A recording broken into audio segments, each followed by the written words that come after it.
सीमा पाकिस्तान से नेपाल के रास्ते भारत होते हुए ग्रेटर नोएडा कैसे पहुंच गई?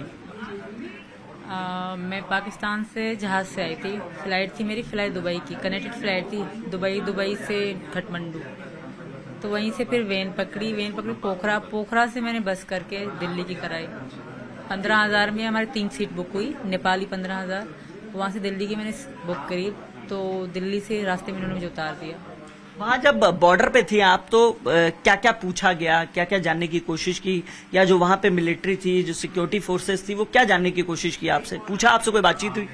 एक ही आया था, ज्यादा नहीं आया। मतलब नेपालियों ने तो मुझसे पूछा ही नहीं, मुझसे बात ही ना करी। जब नेपाल बॉर्डर क्रॉस कर रहे थे ना, तो उन्होंने मुझसे बात भी ना करी।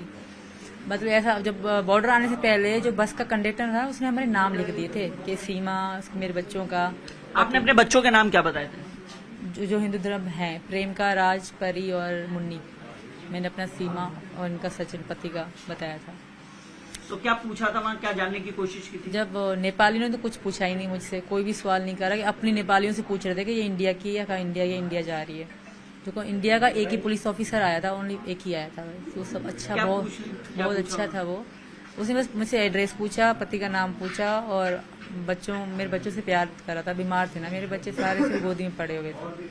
इससे ज्यादा उन्होंने कुछ सवाल नहीं करे। वो बहुत अच्छा इंसान था शायद, बस यही। उन्होंने कार्ड वार्ड कुछ नहीं पूछा मुझसे। हाँ, बस ऐसा पूछ रहे थे कि तुम्हारे पति क्या करते हैं या कहाँ जा रही हो? नोएडा जा रही हूँ, रब्बुपुरा में। तो इनका नाम बताया मैंने, कहा ये मेरे पति हैं। मैं वहीं जा रही हूँ, मैं ठकरायन हूँ, वो ठाकुर है। इससे ज्यादा उन्होंने सवाल ना करे। और बस अब कितने दिन ट्रेवल रहा? आप कब चली थी पाकिस्तान से, किस तारीख को चली थी? मैं 10 मई 4 बजे चली थी। 10 मई 4 बजे। और फिर यहाँ आई है 13 तारीख को, यानी 3 दिन लगातार सफर रहा है। जी सर। तो पहले यहाँ से दुबई गई, दुबई में तो आपके पति भी थे ना? वो तो सऊदीया में है, पर मैं दुबई में थी। दुबई में मेरा फ्लाइट। इस दौरान 3 दिनों में कोई बातचीत हुई पति से? ना, इन दिनों में नहीं हुई। मैं उधर एयरपोर्ट के अंदर ही थी। एयरपोर्ट से बाहर हम गए ना, कनेक्टेड फ्लाइट थी ना, एयरपोर्ट से बाहर आउट नहीं जाने देते। तो वहीं से दूसरे जहाज में बिठा दिया। फिर काठमांडू 11 की सुबह में पहुंच गई काठमांडू। ठीक है। फिर काठमांडू के बाद वेन पकड़ी, मैं गई सीधा पोखरा, क्योंकि किसी ने मुझे कहा कि पोखरा से आपको दिल्ली की बस मिल जाएगी आराम से। अच्छा। किसी ने वहीं नेपाल में ही पता पड़ी ना। नेपाल लोग सब हिंदी कर लेते हैं, हिंदी बोल लेते हैं। ठीक है।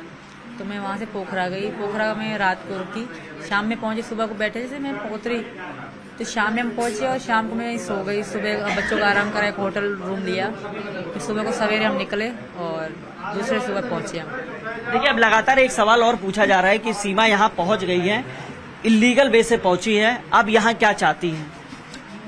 मैं यहाँ रहना चाहती हूँ, सचिन से शादी करके यहाँ की नागरिकता बनना चाहती हूँ, क्योंकि मैं वापस नहीं जाऊंगी। मैं इनके बगैर रह नहीं सकती, पहली बात। दूसरी बात, अगर गई भी ना तो पाकिस्तान में मुझे वहाँ मार देंगे मेरे घर वाले, क्योंकि हमारे यहाँ ऐसे ही सिस्टम चलता है। जब मुसलमान से अगर कर लेना लव मैरिज और पकड़ा जाए तो उनको मार देते हैं। ये तो हिंदू है और इंडिया का है, तो सब थू तो भी करते होंगे मुझ पर। कोई भी खुश ना होता होगा, सब गाली देते होंगे मुझे मुसलमान।